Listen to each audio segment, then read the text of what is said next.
앞에 우리 이제 언어를 어떻게 모델링 하는지 대략적으로 감을 잡았겠지만 그 시퀀스 투 시퀀스 모델이 그래서 발전을 하면서 여러분들 잘 알고 있는 번역기들이 되게 많이 활성화가 됐어요. 그때 당시 14년 뭐 이렇게 돼가지고 이제 14년, 15년 이렇게 가면서 이제 번역기가 되게 많이 발전을 했고 훨씬 성능이 좋아졌습니다. 예전보다는 성능이 훨씬 좋아졌고 그러다가 이제 어떤 문제가 생겼냐면은 이제 사람들이 욕구가 있잖아요. 256개의 단어를 연결하는 RNN 모델을 자꾸 늘려봤어요. 어디까지 늘어나나 보자.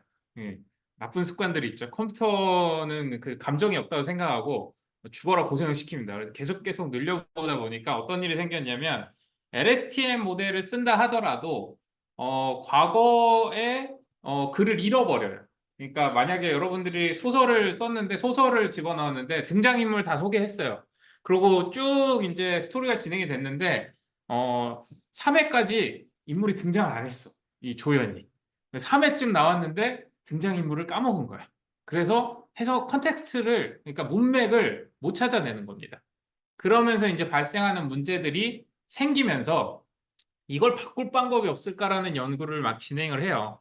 근데 실은 연구 내역들을 이렇게 쭉 보다 보면은 최근의 트렌드는 너무 빨라서 실은 과연 이게 그 짧은 시간에 이렇게 많은 이슈들이 지나갔다고? 라고 생각할 정도로 빠른데 2015년에 어텐션 메커니즘이라는 거를 제안을 합니다. 그래서 이 앞에 봤던 모델하고 똑같아요. 생긴 건 똑같은데 잘 보시면 어, 컨텍스트 벡터를 전달해서 번역을 하라고 했었는데 컨텍스트 벡터는 어때요?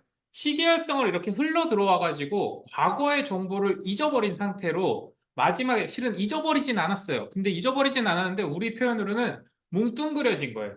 약간 망각하고 있는 상태, 어디 깊은 내면 어딘가에 있을 거예요. 기억을 잘 더듬어 보면.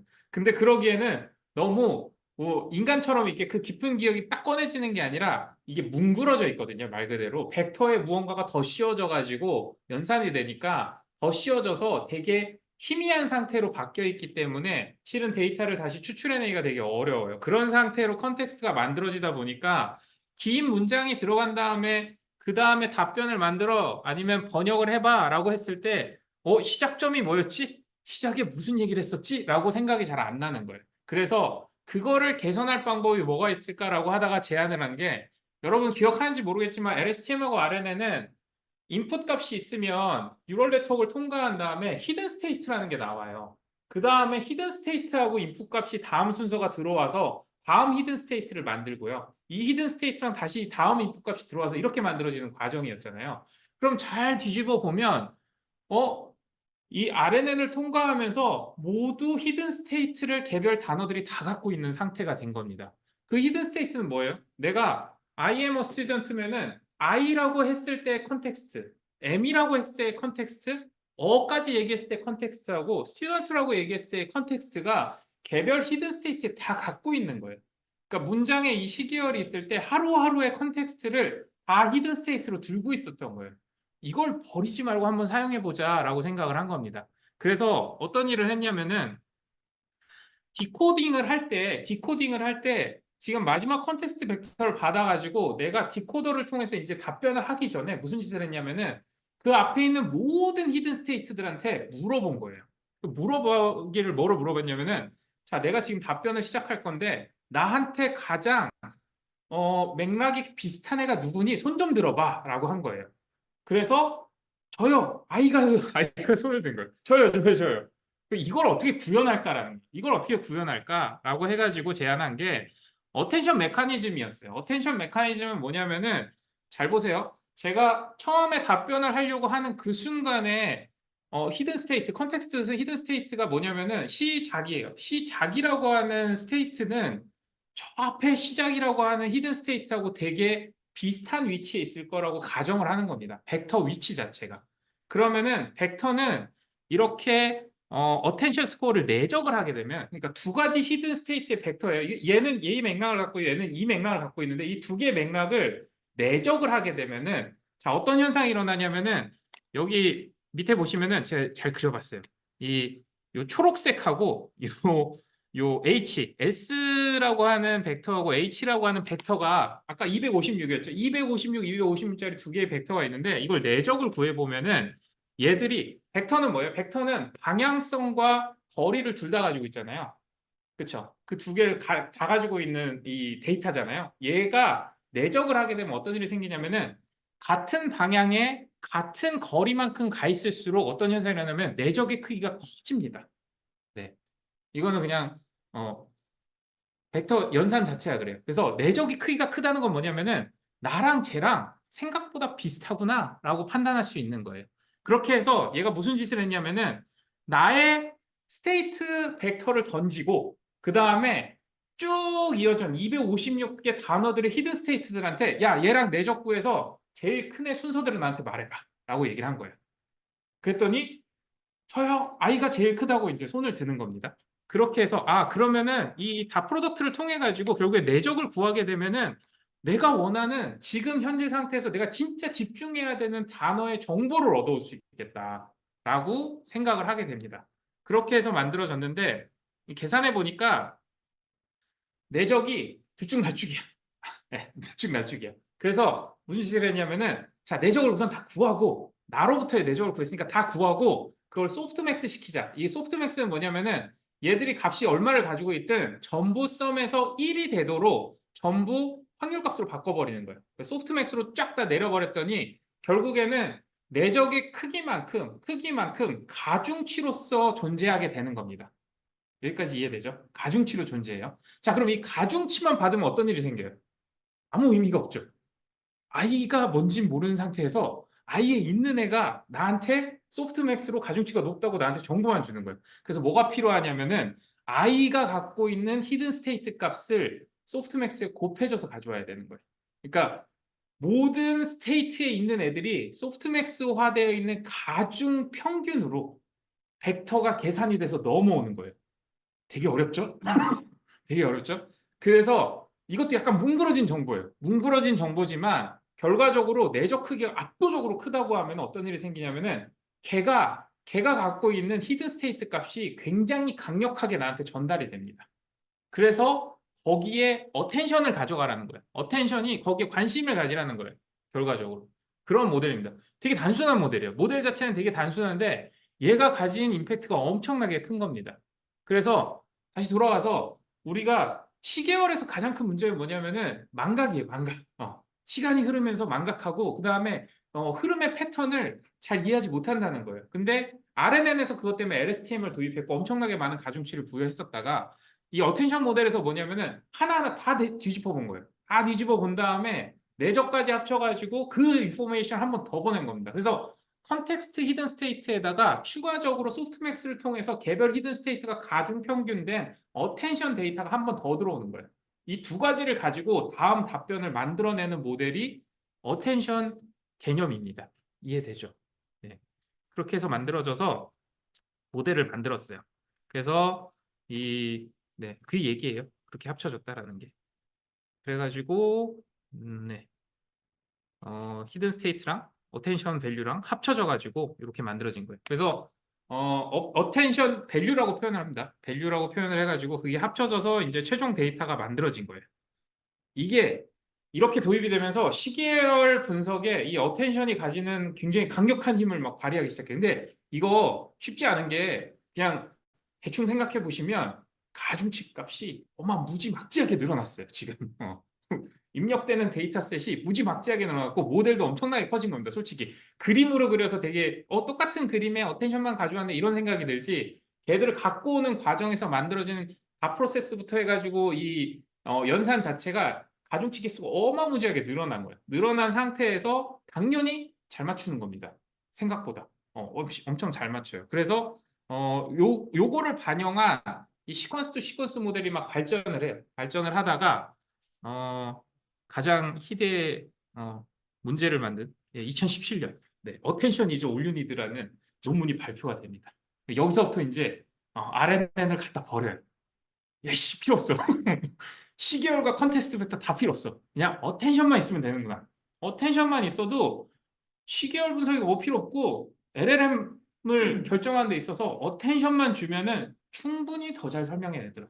그래서 Attention is all you need라는 논문을 이제 구글에서 이제 발표를 하면서 이게 이제 많은 문제를 만들죠. 지금 오픈 AI도 이거를 근간으로 만들고 지금 모든 LLM 모델이 다 이 논문을 근간으로 만들었어요. 그래서 구글에서 뭐 이제 더 이상 논문 발표 안 하겠다. 예. 라는 이제 선언까지 하고 오픈 소스를 더 이상 제공하지 않겠다. 막 이러면서 난리가 났어요. 난리가 났는데 어쨌든 예, 이 논문이 이제 지금 제일 중요한 논문입니다. 그래서 여기서 가장 큰 특징은 인코더 디코더 모델로 바뀌면서 시계열성이 사라졌어요. 시계열성이 사라지다 보니까 어떤 문제가 생겨요? 모든 단어가 한 번에 인풋이 되고요. 모든 단어가 한 번에 아웃풋이 되지는 않아요. 아웃풋은 똑같이 디코더는 하나씩 하나씩 하나씩 떨굽니다. 왜냐면은 이건 모델의 근간이에요. 근간 자체가 어때요? 시퀀스 투 시퀀스 모델이 이 앵그램 아까 얘기했던 이제 언어 모델을 사용했기 때문에 언어 모델은 어떤 인풋 데이터가 쭉 시계열적으로 있을 때 그 다음에 나올 것 같은 가장 확률적으로 높은 단어를 찾아낸 다음에 그 단어를 찾았죠. 그러면은 그 다음 단어는 또 다시 얘까지가 인풋으로 들어가야 되는 거예요. 이 맥락이 계속 이어져서 컨텍스트 단위로 하나의 단어를 떨구는. 왜 하나의 단어를 떨구냐면 우리가 지금 단어 하나하나가 하나의 토큰으로서 부여되기 때문에 그게 하나씩 아웃풋이 떨어지게끔 만들어진 거예요. 그래서 인코더 디코더 모델이지만 디코더 자체는 하나씩 하나씩 떨구게끔 되어 있습니다. 네. 그래서 이 모델이 디코더가 1000말을 잘못 뱉으면 이게 이제 단추를 잘못 끼우는 것처럼 1000말을 잘못 뱉으면 말도 안 되는 말로 바뀌기 시작하는 거예요. 네. 그런 현상이 일어납니다. 그래서 가장 중요했던 거는 인풋의 지금 시계열성이 사라졌잖아요. 근데 우리가 언어 모델에서 시계열성은 너무나 중요한 거잖아요. 나는 바보다. 그다음에 바보는 나다. 뭐 다른 내용이지만 같은 거네. 근데 어쨌든 순서가 되게 중요해요. 순서가 되게 중요한데 순서를 잃어버리니까 순서 자체를 아예 인풋을 할 때 넣어주자라고 표현을 한 거예요.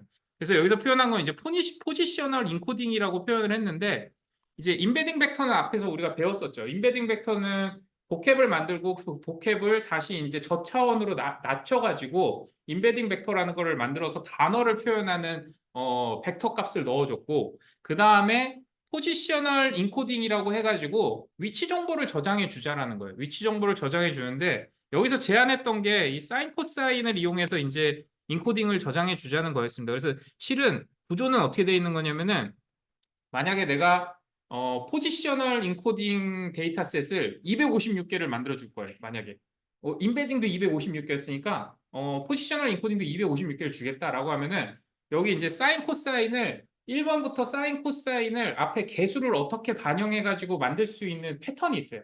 그 패턴으로 1, 2, 3, 4 이렇게 반영하면은 지금 요런 표처럼 잘 안 보이지만 요렇게 숫자가 부여가 됩니다. 숫자가 부여가 돼요. 요 숫자가 부여가 되면은 아니 그냥 포지션을 0, 1, 2, 3, 4 주면 되잖아 라고 하지만 실은 우리가 이제 무제한적으로 늘어날 수 있기 때문에 그거를 안 쓰고 이 사인 코사인을 이용해서 이렇게 부여를 하면은 얘를 벡터로 놓고 봤을 때 이 디스턴스가 요 오른쪽처럼 나와요. 이해가 돼요? 이해가 잘 안 되죠.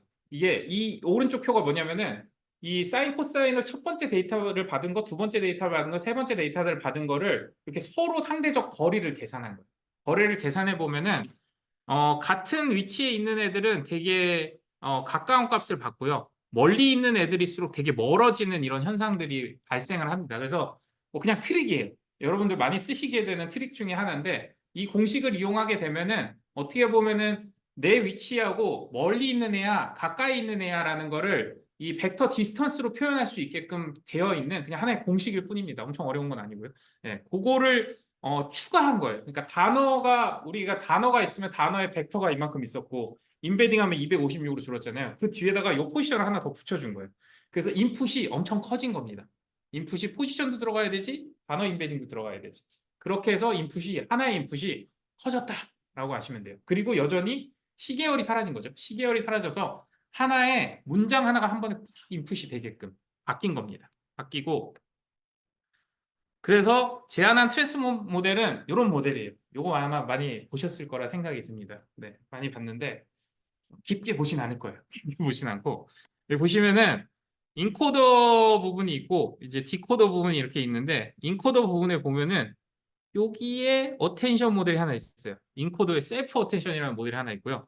여기 보면은 마스크드 디코더 셀프 어텐션이라는 모델이 있어요. 그리고 그 위에 인코더 디코더 어텐션이라는 모델이 있습니다.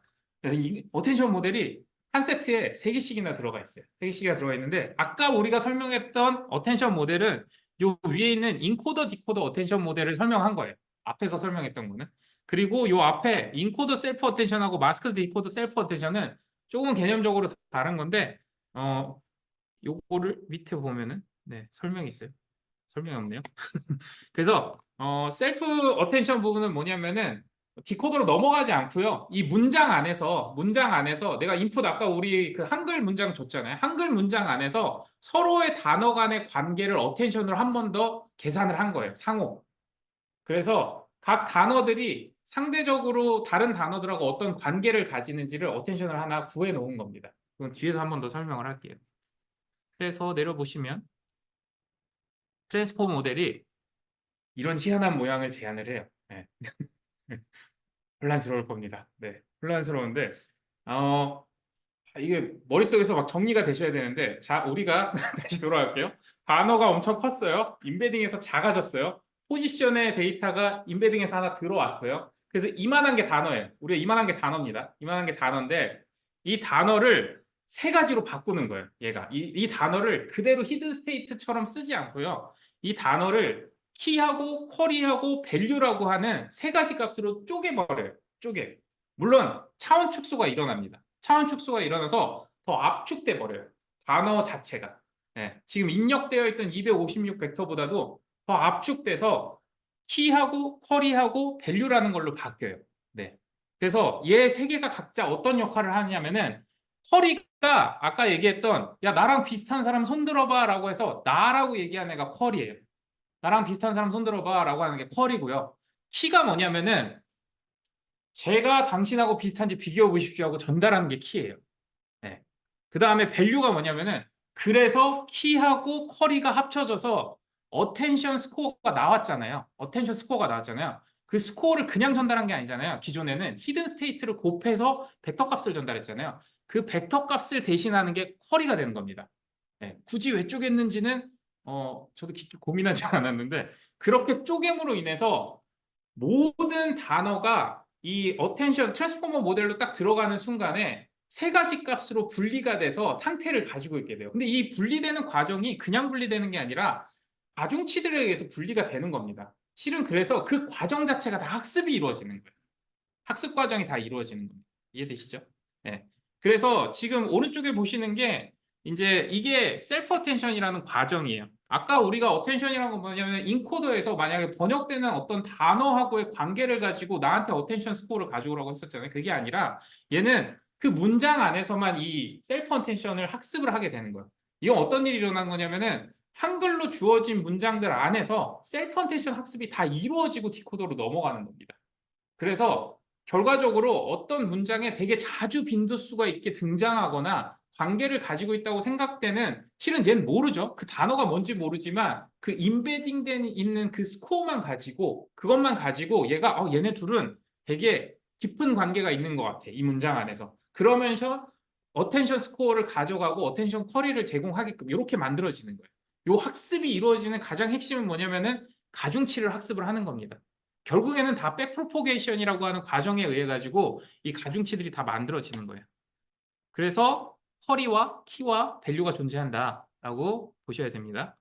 그러면서 뭘 제안하냐면은 야, 쿼리하고 키하고 밸류를 엄청나게 고차원으로 만들 필요는 없지 않겠냐. 그래서 이제 하이퍼 파라미터 하나를 제공해요. 얘를 몇 개까지 쪼개죠. 그래서 실은 이게 인풋에 들어가는 벡터 크기에 정확하게 n분의 1로 쪼갤 수 있는 크기로만 제한을 하게끔 되어 있습니다. 그래서 이렇게 제한을 하게 되면 어떤 일이 생기냐면은 데이터를 축소를 할 때 더 압축을 해버리는 거예요. 더 압축을 해서 하나의 단어를 쿼리하고 키하고 밸류로 나누는데 그렇게 나눠서 만약에 256자리가 들어가면 그대로 256자리를 만드는 게 아니라 더 압축을 시켜가지고 더 작게 만드는 거예요. 그래서 한 2의 배수니까는 뭐 36자리? 뭐 36이 되나? 안 되잖아. 16, 32짜리? 32짜리나 이렇게 만들어가지고 압착을 시켜버리면 어떤 일이 생기냐면은 이 쿼리 키 밸류 셋을 우리가 여러 개 만들 수 있게 돼요. 여러 개. 네. 그걸 우리가 이제 멀티헤드 셀프 어텐션이라고 한 겁니다. 멀티헤드 셀프 어텐션. 대가리가 여러 개라는 거예요. 왜 대가리를 여러 개 만들었을까? 왜 대가리를 여러 개 만들었을까? 이 셀프 어텐션을 하다 보니까 어텐션 모델이 꼭 하나일 수는 없다는 거예요.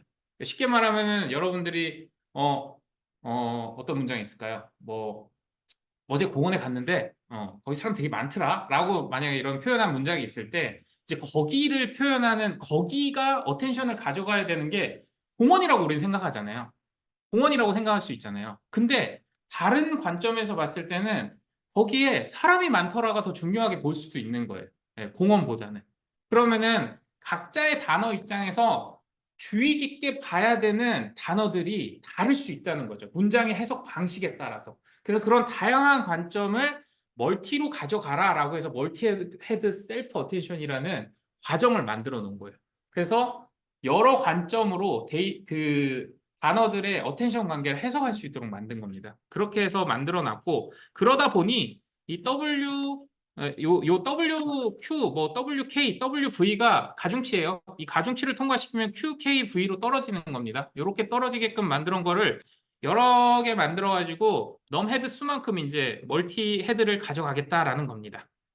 그 다음에 이제 그게 셀프 어텐션이었고 그 다음에 멀티헤드 셀프 어텐션 말고 마스크드 셀프 어텐션 같은 경우에는 이거 셀프 어텐션 아닌데 마스크드 멀티헤드 셀프 어텐션 네, 요 같은 경우에는 별건 없고요.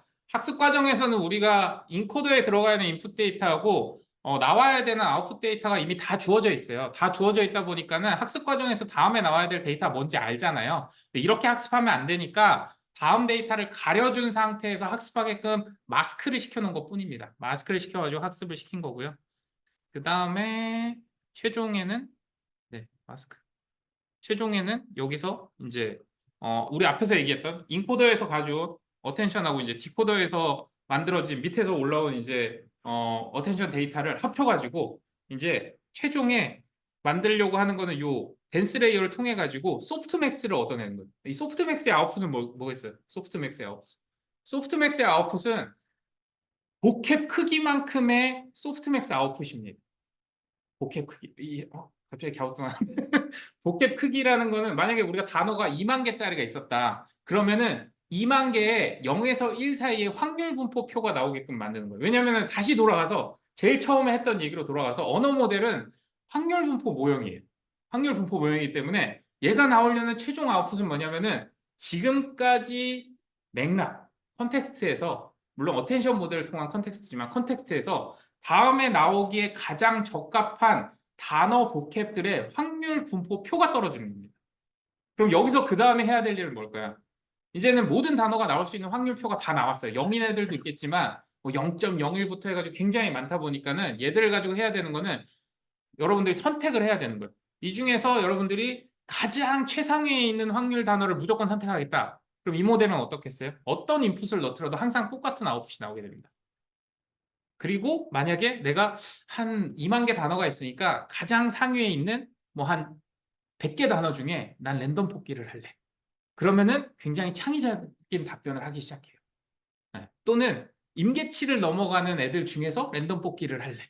그러면은 창의적이지만 그래도 조금 확률적으로 높은 데이터들이 나오는 겁니다. 이런 여러 가지 이제 경우의 수들을 통해서 이제 아웃풋을 만들어내는 거예요. 그래서 하나의 아웃풋이 만들어지면은 다시 걔가 참여해서 마스크드 디코딩이 됐으니까 디코더에 참여해가지고 그 다음 단어, 그 다음 단어, 그 다음 단어를 이제 찾아내는 과정으로 이어지게 됩니다. 그래서 되게 복잡해 보이지만 생각보다 되게 단순한 얘기, 되게 단순한데 이 단순하지만 식으로는 되게 복잡한데 그 복잡한 식을 뉴럴 네트워크한테 다 맡겨놓고 이제 컴퓨터 자원을 막 주면 얘가 밤을 새고 알아서 학습을 해낸다라는 게 핵심입니다. 네, 엄청난 노예를 얻었어요. 엄청난 노예. 제가 얼마 전에 그 사피언스 책을 쓴 유발 할랄인가 그 넥서스라는 책이 새로 나왔더라고요. 거기에 이렇게 나오더라고요. AI는 아티피셜 인텔리전스가 아니라 에일리언 인텔리전스라고 인간의 뇌가 아니라 외계인의 뇌로 훔쳐온 거라고 얘기를 하더라고요. 그래서 정말 그래요. 이걸 보고 있으면 정말 말도 안 되는 상황이 만들어집니다. 그래서 저희가 이제 이 트랜스포머 모델을 그대로 활용한 건 아니고요. 네, 트랜스포머 모델의 최신 버전은 아니고 트랜스포머 모델이 이렇게 발표가 되고 나서 실은 저희가 지금 쓰는 모델까지 오는데 꽤 오랜 시간이 걸렸어요. 그래도 오랜 시간이 걸렸고 이게 17년에 만들어졌으니까 18, 19, 거의 20, 21? 뭐 이렇게 해가지고 나왔으니까 그 기간 동안에 나온 이 트랜스포머 모델들이 굉장히 많습니다. 그래서 그 중에서 제일 좀 단순해 보이는 거를 제가 하나 가져왔어요. 가져와서 이게 보면은 트랜스포머라고 하는 라이브러리를 사용하게 되고 마리안 MT 모델, 마리안 토크나이저 이렇게. 그래서 앞으로는 여러분들이 이 저장되어 있는 트랜스포머 모델을 사용하려면은 둘 다 필요한 거예요. 하나는 모델이 필요하고요. 아까 얘기했듯이 두 번째는 토크나이저가 보캡입니다. 네, 보캡이 쓰이는 토크나이저가 필요한 거예요. 그 둘 다 필요한 겁니다. 그래서 내가 넣으려는 텍스트 문장을 이제 토크나이저를 통해서 한번 숫자로 바꿔주는 작업을 할 거고요. 그다음에 그 숫자의 나열을 전달을 해가지고 이제 모델을 통해서 원하는 언어 모델도 사용을 하게 되는 거예요. 네. 그래서 여기서 저희가 인풋을 한국은 아름다운 나라입니다 라고 넣고 토크나이저를 위해서 이제 저희가 불러온 토크나이저를 쓸 거예요. 그래서 이 토크나이저를 한번 출력을 해보시면 다릅니다. 우리가 앞에 썼던 거랑 완전히 달라진 거는 문장을 지금 한글이라는 단어를 이렇게 띄어쓰기로 보는 게 아니라 조사랑 이거를 다 분리를 해요.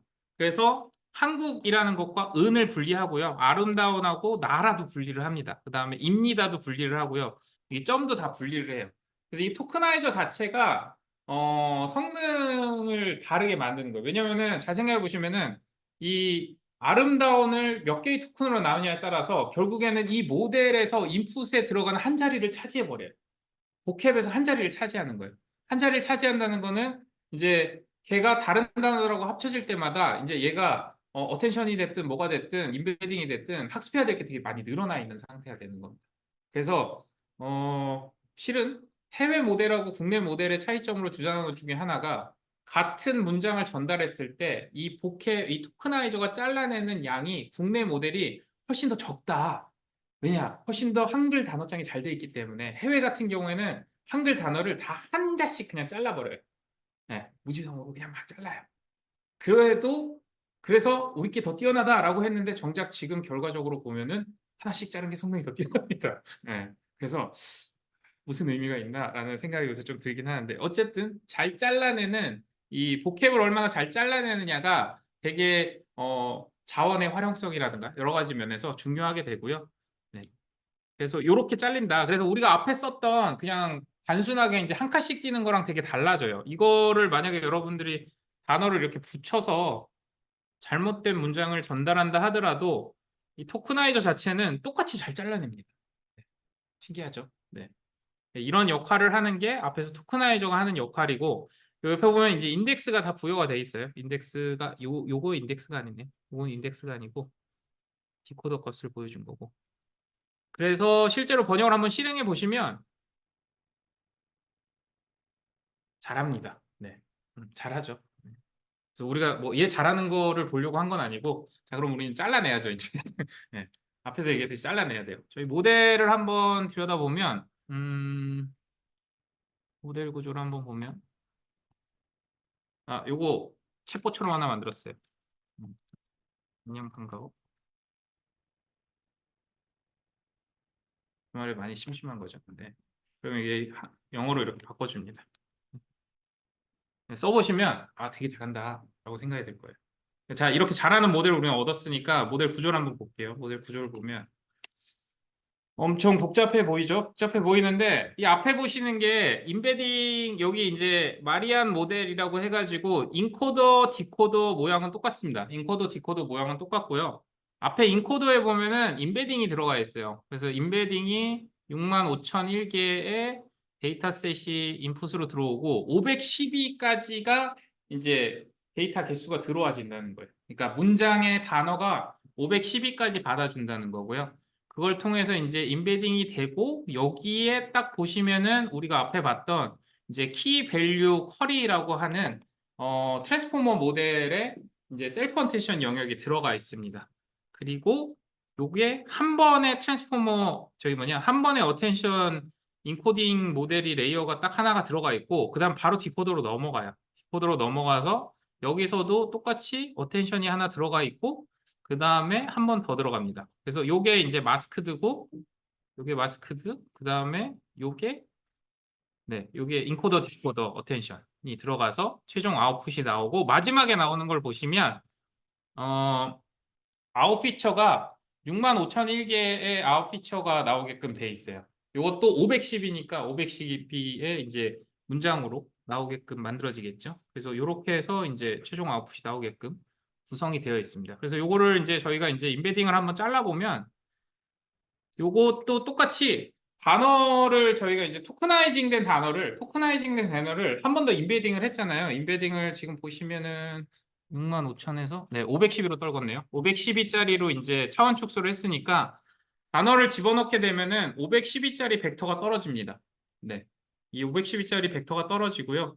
이 벡터를 이용해서 아까랑 똑같이 남자, 여자, 왕자, 공주, 남성, 딸, 아들, 왕, 여왕 뭐 이런 것들 제가 이제 한번 돌려봤어요. 돌려보면 당연히 그 인베딩 돼 있는 그 벡터가 떨어지겠죠. 벡터가 떨어지는데 제가 이거 그냥 실험을 했는데 이거 100%좀 믿을 만한 건 아니고 모든 단어를 하면 이렇게 안 나올 거예요. 모든 단어를 하면 이렇게 안 나오는데 제가 임의로 뭐 남자, 여자, 공주, 남성, 딸 이 단어들만 이제 벡터로 인베딩 벡터로 전환을 했고요. 물론 프리트레이닝이 돼 있으니까 인베딩 벡터로 전환을 하고 걔를 아까 얘기했듯이 그 지금 무슨 짓을 한 거냐면은 남자에서 여자로 벡터 이동을 한 만큼을 누구를 시켰냐면은 왕자를 이동시켜 봤어요. 왕자의 벡터를. 그랬을 때 얘가 여기 나와 있는 벡터들 중에 가장 가까운 애가 공주라고 표현이 되는 거예요. 이게 아까 그림으로 봤던 우리가 토커나이징 되어 있는 데이터, 뭐 65,000개의 토커나이징 되어 있는 데이터, 번호가 부여된 거죠. 이 토커나이징 데이터를 인베딩 과정을 통해서 학습된 모델이어야 돼요. 학습된 모델에서 인베딩 과정을 통해서 차원 축소를 시켜서 벡터 영역으로 던져놨을 때 이런 식으로 벡터의 이동을 통해서 의미 부여가 될 수 있다라는 거를 이해할 수 있는 부분입니다. 그리고 문장에 대해서도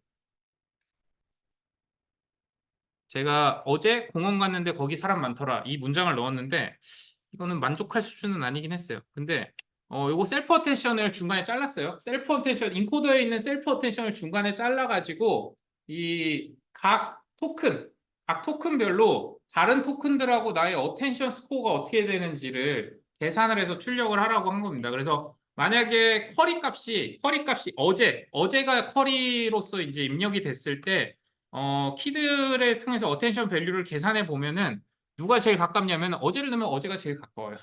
어제를 넣으면 어제가 제일 가깝고 그 다음에 가까운 애가 누굴까요? 네, 공원이에요. 공원하고 종류 이렇게가 이제 제일 가깝게 되어 있고 뭐 공원 같은 경우에는 입력을 하게 되면은 공원 자체가 가장 가깝고요. 네, 어텐션 스코어는 내가 제일 가까워요. 항상 내가 제일 가깝고 그 다음으로 가까운 게 어제가 가깝습니다. 그리고서는 뭐 이제 종류가 가깝고 그다음에 우리 기대하는 이제 거기 같은 경우에 넣게 되면은 이제 거기가 제일 가깝고 그 다음에 가까운 게 공원이에요. 공원 맞나요? 아니에요. 더 가까운 것도 있네요. 더 가까운 게 사람, 그 다음에 만까지가 더 가깝고 그 다음으로 가까운 게 공원이에요. 그러니까 이런 것들이 이제 어텐션 스코어를 통해서 이 문장에서 각각의 토큰이 누구하고 가장 관련성이 높지라는 거를 이 학습된 모델을 통해서 우리가 이제 어느 정도 이게 볼 수 있는 거예요. 여러분들이 이제 그래프로만 봤겠지, 그림으로만 봤겠지만 실제 학습된 모델을 통해서 이렇게 모델을 잘라내면은 여러분들이 원하는 값들을 얻어낼 수가 있어요. 그래서 모델이 내가 생각했던 대로 이렇게 움직이는구나. 우리가 아까 얘기했었죠. 모든 데이터를 나랑 비슷한 애가 누구야 라고 알고 싶으면 쿼리를 던진다고 했고 그 쿼리하고 비교하기 위해서 내적을 구하기 위해서 들어가는 게 키라고 얘기했고요. 그 다음에 그 키를 통해서 결국엔 어텐션 밸류까지만 나오는 겁니다. 그 어텐션 밸류에 곱해지는 밸류 값은 이제 뒤에 숨어 있는 거예요. 그렇게 해서 이제 전달이 되는 과정을 우리가 볼 수 있어요.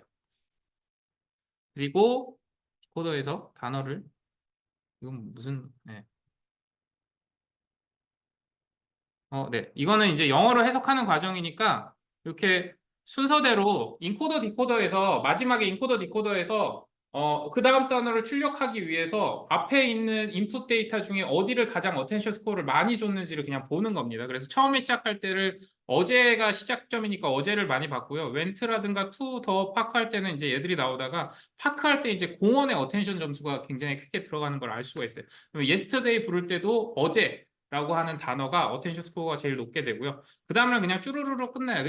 이게 종료 시점에 어텐션이 되게 크게 잡혀 있어서 그런데 실제 더 상세하게 들어가 보면은 순서대로 들어가 보면은 각각의 한글 단어하고 영문 단어하고 연결되게끔 어느 정도 보여질 겁니다. 그래서 이런 식으로 지금 우리가 어, 모델이 으쌰. 네. 요 모델을 그냥 미리 프리트레이닝 된 걸 가지고 이제 한번 본 거예요. 이해되죠? 돼요? 네. 안 되는 거 있어요? 네. 어차피 우리가 이걸 만들 건 아닙니다. 만들 건 아니지만 얘가 어떻게 작동하는지를 그냥 알고 있으면 나중에 여러분들이 다른 용도로도 쓰기가 되게 편해요. 근데 단점은 진짜 이 쿼리 키 밸류가 정말 잘 작동하는 상태의 가중치까지 우리가 끌어내려면 엄청나게 많은 자원을 쓰셔야 되고 엄청나게 많은 데이터가 필요합니다. 근데 이게 LLM 분야에서 어떻게 이렇게 가공할 만한 데이터를 얻어낼 수 있느냐면은 오픈 AI 사장도 했던 얘기인데 LLM이 지금 만들어진 이유는 내가 만들고 싶어서 만든 게 아니라 전 세계인들이 인터넷에 글을 싸질러 놔서 네, 우리가 다 같이 이 LLM이 나올 수밖에 없는 어, 유물론적 역사를 가지고 있다라고 표현을 합니다. 그래서 이건 그냥 필연적인 거예요. 필연적으로 만들어진 모델이다라고 하는 거고 왜 그런 글 정보들이 학습에 되게 좋냐면은 지금 문맥상으로 쭉 이어지는 데이터만 있으면 다 학습이 가능해요. 그럼 인터넷에 돌아다니는 글 중에 앞에 문장, 뒤에 문장 자르기만 해도 되고요. 앞에 문장에서 마지막 단어만 지우기만 해도 돼요. 그러면은 여러분들이 이 트랜스포머 모델을 얼마든지 학습을 시킬 수 있습니다. 그래서 잘 써진 인터넷 글들을 무지막지하게 모으기 시작하고 원문들을 모으기 시작하면은 여러분들이 기존의 이미지 같은 거 학습하려면 어떻게 해야 돼요? 그리고 라벨링하고 그 다음에 다른 것도 막 데이터 구해가지고 막 그 종속 변수 다 찾아내고 이래야 되잖아요. 근데 텍스트는 그렇지 않아요. 텍스트는 인터넷에 너무 많이 있기 때문에 그냥 살짝 마스킹만 하더라도 전부 학습 데이터로 바뀝니다. 그래서 학습 데이터셋을 구하기가 너무너무 쉬운 영역이고요. 대신에 그렇게 쉬운 만큼 되게 복잡한 어마무지하게 가중치가 많은 모델을 우리가 도입을 하되 이걸 학습시키는데 무지막지한 노력을 들이는 거예요. 지금 아마 최근 모델 같은 경우에 학습하는 데만 거의 1조 가까이 들어간다고 얘기를 해요. 하나의 모델을 학습하는데. 그러니까 웬만한 우리 일반인들이 범접할 수 없는 영역에 이르러 있습니다. 그래서 우리는 그냥 쓰기만 해야 되고 글로벌 기업들이 이걸 이제 학습을 해가지고 주도권을 가지고 가는 그런 시장으로 바뀌어 있어요. 네.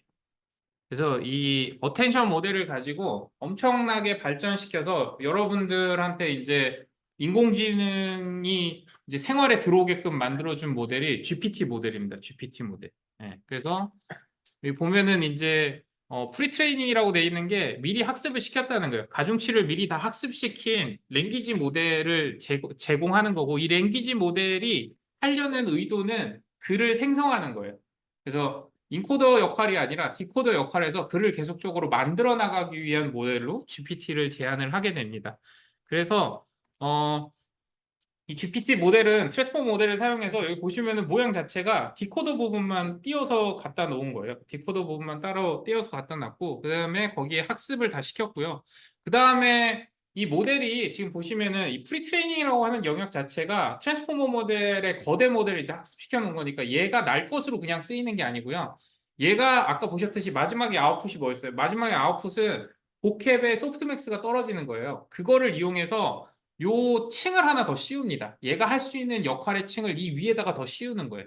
더 씌워가지고 그 영역에서 초반에 이제 뭐 클래시피케이션을 하는, 그러니까 텍스트를 넣고 트랜스포머를 통과시켜가지고 결국에는 우리가 얘기하는 컨텍스트를 어텐션 모델을 통한 컨텍스트를 얻어낸 다음에 그걸로 리니어 모델을 반영해서 이제 클래시피케이션을 할 건지, 그러니까 문장이 좋은 문장이다, 뭐 부정이다, 긍정이다 이런 것들. 그 다음에 이걸 가지고 두 문장이 얼마나 비슷한지 벡터 비교를 하는 거죠. 내적 비교하면 되겠죠.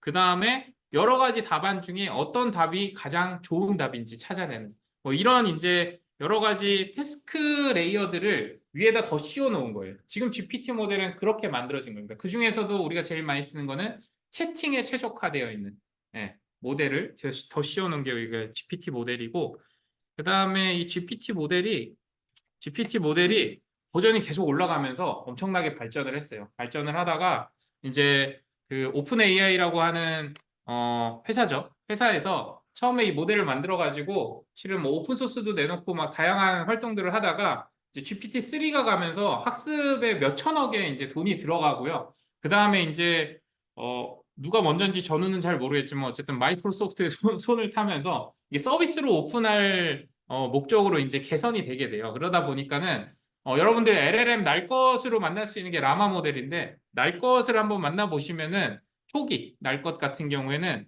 인터넷이 알겠지만 인터넷 텍스트를 여러분들 학습해 보면은 어떤 일이 생기냐면은 굉장히 지저분합니다. 굉장히 지저분하고 정치적인 글도 되게 많고요. 그 다음에 폭력적인 글도 되게 많아요. 그래서 그런 글들이 그냥 다 학습이 돼 있는 상태인 거예요. 그거를 가려서 학습시킬 수가 없어요. 그래서 이 약간 그렇게 이해하시면 돼요. 이 프리트레이닝된 알고리즘은 가중치가 어마무지하게 많은데 이 가중치 안에는 두 가지를 다 가지고 있어요. 최근에 논문에 보면은 한 70% 정도가 지식이고 20% 정도가 글을 표현할 수 있는 표현 능력이라고 해석하는 논문도 있더라고요. 그래서 그 가중치 안에는 굉장히 많은 것들이 어떻게 보면 뭉뚱그려져서 막 뭉개져서 그 안에 들어가 있어요. 그래서 그 지식의 수준이 어느 정도 들어가 있냐면은 과거 역사 동안 이루어져 있는 모든 지식과 모든 생각과 모든 정보가 여기에 뭉쳐져서 저장이 되는 거예요. 그러다 보니까 이거를 뇌를 우리가 함부로 띄어내지 못하듯이 얘를 함부로 띄어낼 수가 없는 게, 가령 제가 지금 말하는 수준이 초등학교 때부터 지금까지 경험해왔던 경험과 지식들이 다 합쳐져서 내가 말을 하고 있는 거다 보니까 이 중에서 내가 초등학교 때 윤리 수업 과목을 확 빼버려. 그랬을 때 내가 지금 무슨 말을 할지 모르는 거예요. 그러니까 함부로 얘를 제거를 할 수가 없어요. 그래서 우리가 어딜 통제하냐면은 끝단을 통제합니다. 끝단에 아까 얘기했던 마지막 겉단을 대부분 다 통제를 해요. 그 겉단을 통제하는 과정에서 뭐가 제시가 됐냐면은, 야, 이거 서비스로 오픈할 건데 챗봇을 딱 열어놨는데 얘가 질문하는 내내 헛소리를 막 해. 그러면은 위험하잖아요. 막 폭력적인 얘기하고 정치적인 얘기하고 트럼프 뽑아야 돼 막 이러면 위험하잖아요. 그래서 무슨 짓을 했냐면은, 이름은 그럴듯하지만 여기에 여기 들어있나요? RLHF라고 해서, RL은 이제 그 reinforcement learning이라고 하는 강화 학습 과정이고요. 강화 학습은 나중에 얘기하겠지만 결과적으로 지금 현재 있지 않은 데이터로 다시 한번 모델 자체가 생성한 데이터로 다시 재학습시키겠다는 거예요. 강화 학습의 개념은 그래요. 알파고 때 나온 건데 이건 별로 인기를 못 끌었어요. 근데 얘는 인기를 엄청 끌었죠. RL은 그런 뜻이고 HF는 뭐냐면 사람이 하겠다는 겁니다. 사람의 피드백으로. 그래서 어떻게 한 거냐면은 GPT한테 말을 걸고 얘가 한 답변 중에 사람이 보고, 야, 이런 답변 하면 안 되지.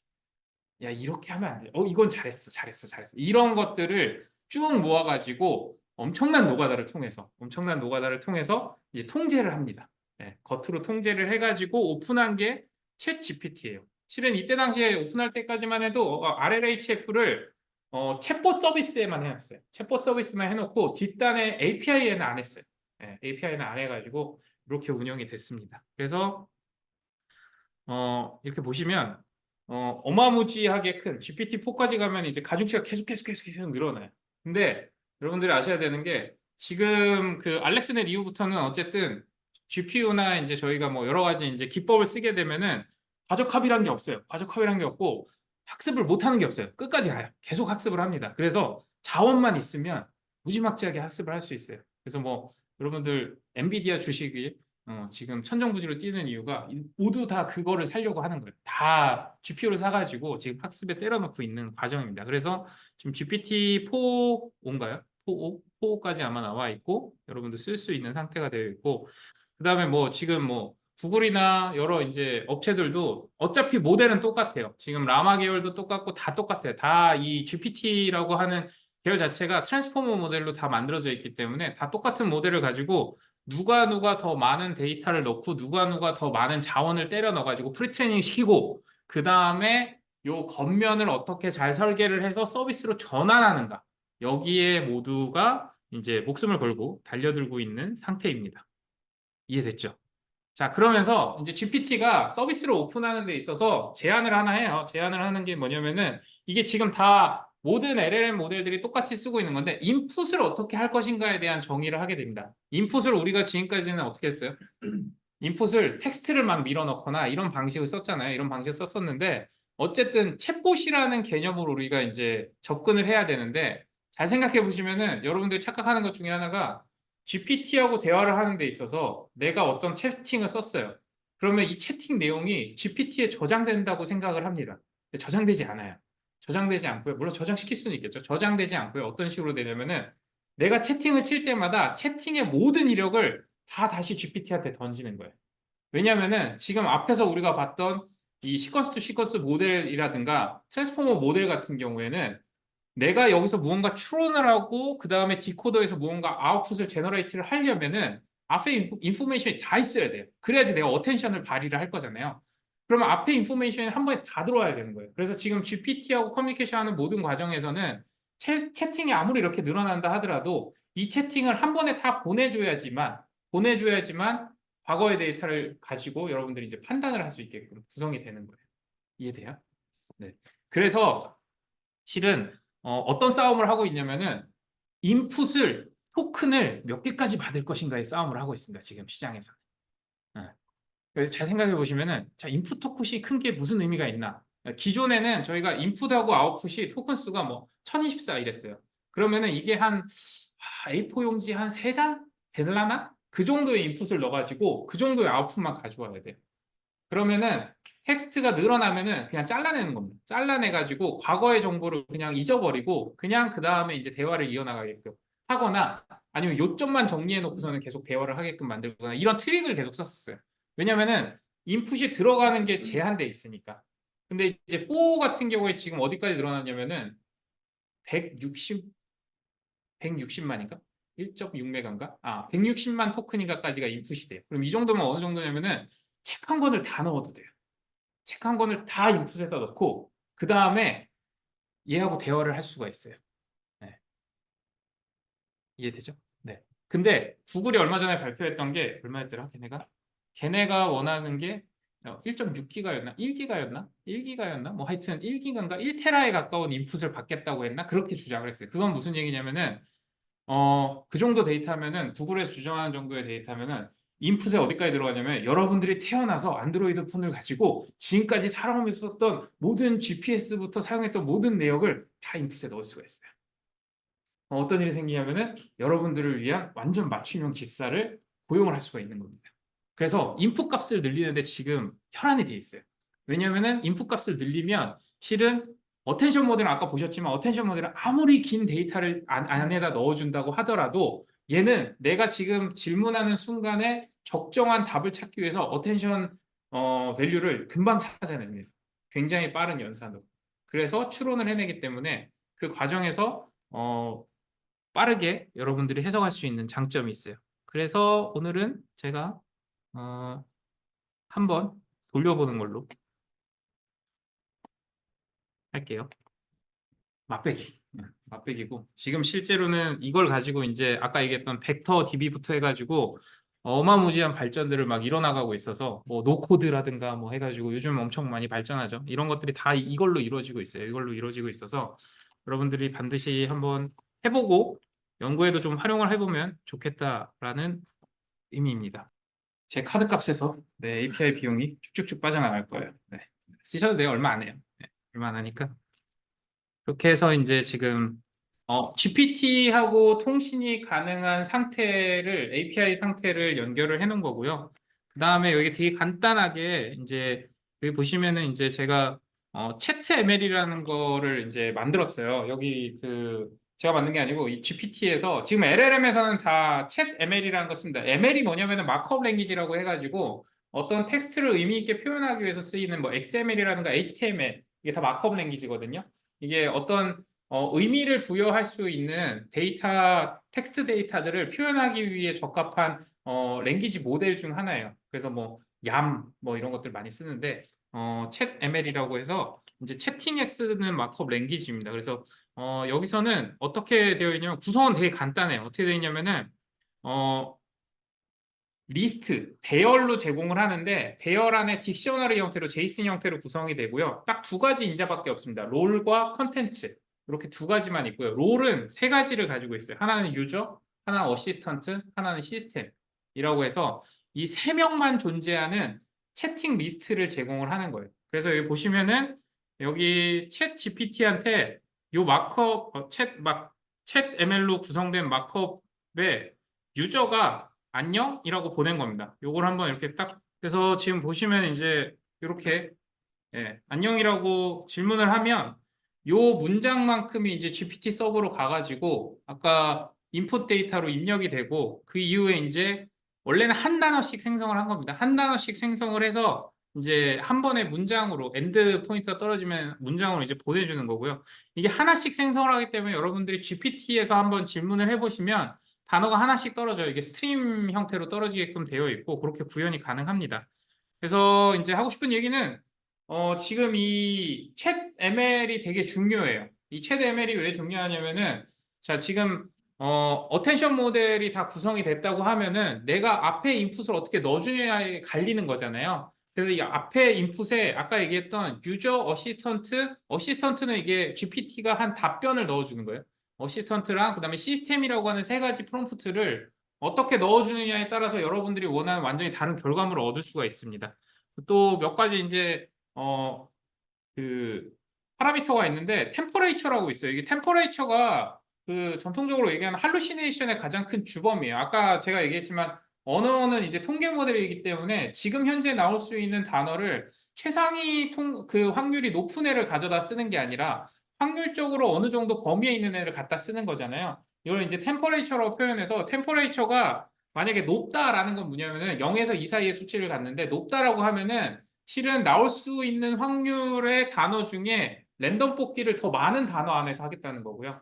그 다음에 이게 첫 단어부터 랜덤 뽑기를 하기 때문에 첫 단어 잘못 보면 뒷단어로 갈수록 저 이상한 말을 많이 합니다. 그 다음에 0이라는 건 뭐냐면은 가장 최상에 있는 것만 뽑겠다는 거예요. 그래서 지금 인풋 값에서 여기 할루시네이션이 있는 버전을 보시면 누를 때마다 같은 말을 나는 던졌는데 전혀 다른 답변을 계속합니다.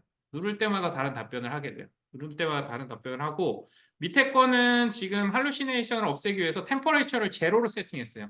그럼 내가 준 인포메이션에서 벗어나지 말고 그대로 답변을 가장 최상위에 있는 거를 해라라는 거예요. 그래서 몇 번을 누르더라도 계속 똑같은 답변만 합니다. 지루하죠? 네. 생성형의 의미는 없어지지만 잘 생각하셔야 되는 게 지금 생성형 모델을 쓰고 있는 범위가 꼭 챗봇만 쓰고 있진 않아요. 챗봇만 쓰고 있지 않고 되게 다양한 역할들을 지금 부여해서 에이전트라고 요새 가장 유행하는 말이 에이전트거든요. 에이전트로서 얘를 활용하게 되는데 에이전트로 활용하는 데 있어서는 템퍼레이처 역할이 되게 중요해요. 만약에 여러분들이 설계를 했는데 템퍼레이처를 되게 높게 잡아가지고 설계를 해놨는데 여러분들이 쓸 때는 다 정답으로 갔어. 잘 찾아갔어, 미로를. 근데 서비스를 딱 오픈하는 순간 얘가 아주 창의적인 발상으로 다른 길로 새는 거예요. 네, 그렇게 되면 문제가 생기기 때문에 템퍼레이처 통제를 하게 됩니다. 그 다음에 이제 아까 이게 유저하고 어시스턴트 우리가 되게 많이 봤는데 시스템 프롬프트라는 게 있었어요. 얘가 지금부터 제일 중요한 역할을 하게 됩니다. 시스템 프롬프트라는 역할이 있는데 이 시스템 프롬프트가 GPT 입장에서는 가장 중요하게 어텐션을 가져가야 되는 텍스트라고 보시면 돼요. 그래서 시스템 프롬프트에 뭐라고 전달하느냐가 앞에 어시스턴트나 유저가 하는 말보다 훨씬 더 중요하게 주의 깊게 보고 적용하도록 만들어져 있어요. 그래서 여기 보시면은 같은 뭐 반가워 너는 누구니? 라는 제가 유저 컨텐츠를 던지는데 위에 시스템 프롬프트를 하나 더 넣었어요. 그래서 정중한 말투로 답변을 한다라고 넣어 놓으면은 얘가 안녕하세요. 저는 어떻게 도와드릴까요? 이렇게 정중하게 답을 하는데 친근한 말투로 답변해라. 그러면은 실은 밑에 텍스트는 바뀐 게 없는데도 불구하고 안녕 하면서 이제 반말로 좀 친근하게 답변을 하고요. 이거 이제 매우 반항적인 사춘기 인생을 사는 중학생이고 시크하고 무심하면 싸가지 없게 대답하기로. 우리 아들은 고등학생입니다. 그래서 반가워 나는 너의 알람 마스크야? 뭔 소리야 이게? 특별한 능력은 없고 그냥 매우 반항적이고 시크하게 살아가는 중학생이지. 네가 궁금한 게 있어? 이런 식으로 이제 여러분들이 지금 GPT에서 보면은 이제 되게 다양한 인격체 챗봇 서비스를 제공하잖아요. 요 위에 시스템 프롬프트 하나만 바꾼 거예요. 이것만으로 완전히 다른 서비스를 할 수 있게 되는 겁니다. 근데 왜 이게 가능하냐라고 하면은 아까 얘기했듯이 이 GPT 모델이 학습된 프리트레이닝 덩어리가 생각보다 굉장히 많은 다중인격과 다중인생을 덕지덕지 붙여놓은 상태예요. 그럼 이 시스템 프롬프트가 하는 역할은 뭐냐면은 그 덕지덕지 묻혀져 있는 벡터 덩어리 안에서 내가 원하는 인격체가 내가 원하는 정보 체계를 가지고 있는 인격체로 얘를 축소시키는 겁니다. 왜냐? 어텐션 모델이 통제를 하기 때문에. 그래서 인풋 데이터가 많이 들어간다는 건, 정보가 많이 들어간다는 거는 이 정보의 할루시네이션을 줄일 수 있는 가장 큰 역할 중에 하나예요, 얘가. 그래서 최근에 여러분들 뭐 뭐였죠? 검색 엔진에 붙여가지고 검색 결과를 가지고 이제 챗봇을 만들거나 하는 거 있잖아요. 그런 것들도 실은 이 앞에 시스템 프론트 구성에 의해 가지고 이걸 다 만드는 겁니다. 그래서 여기 보시면은 대화 내용을 실제로 챗봇처럼 그냥 구현도 할 수가 있어요. 그래서 아까 그 반항적인 중학생 아이를 데리고 와가지고 대화를 해보시면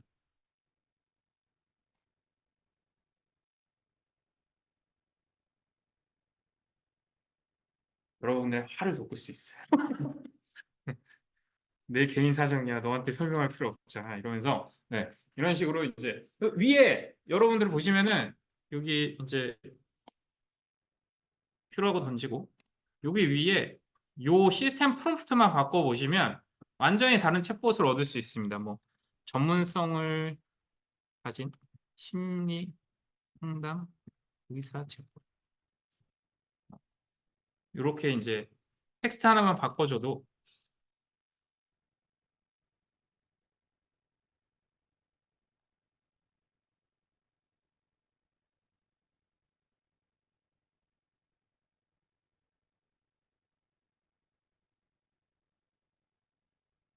굉장히 이제 편안해진 채팅을 즐길 수가 있습니다. 그래서 앞에서부터 이렇게 쭉 왔는데 앞에서 온 거 기억나는 거죠? 앞에서부터 우리가 이제 쭉 왔죠. 언어 모델에 대해서 봤고, 언어를 데이터를 어떻게 바꾸는지 봤고, 그걸 인베딩을 어떻게 하는지도 봤고, 그거를 이제 시계열성 모델로 봤다가 다시 어텐션을 어떻게 바꾸는지, 트랜스포머에서 멀티 어텐션을 어떻게 구현하는지, 그걸로 인해서 지금 디코더 모델이 만들어지고, GPT가 만들어지고, 그렇게 해서 지금 할루시네이션이라든가 아니면은 앞에서 인풋을 어떻게 통제하느냐에 따라서 이 거대 모델이 어떠한 아웃풋을 만들어내는지를 여러분들이 충분히 이해하게 되면 이걸 바탕으로 할 수 있는 일이 이제 무궁무진하게 많아집니다. 그 중에서 가장 중요한 게 뭐라고 했어요? 아까 컨텍스트 벡터 얘기하듯이 결국에는 모든 텍스트 기반의 데이터들을 어떻게 여러분들이 벡터화할 수 있느냐, 그리고 그 벡터를 어떻게 통제해서 어떠한 분석이나 결과를 만들 수 있느냐가 되게 중요한 연구 주제로 계속 떨어지고 있습니다. 그래서 그런 부분들까지 접근해서 볼 수 있으면 좋을 것 같아요.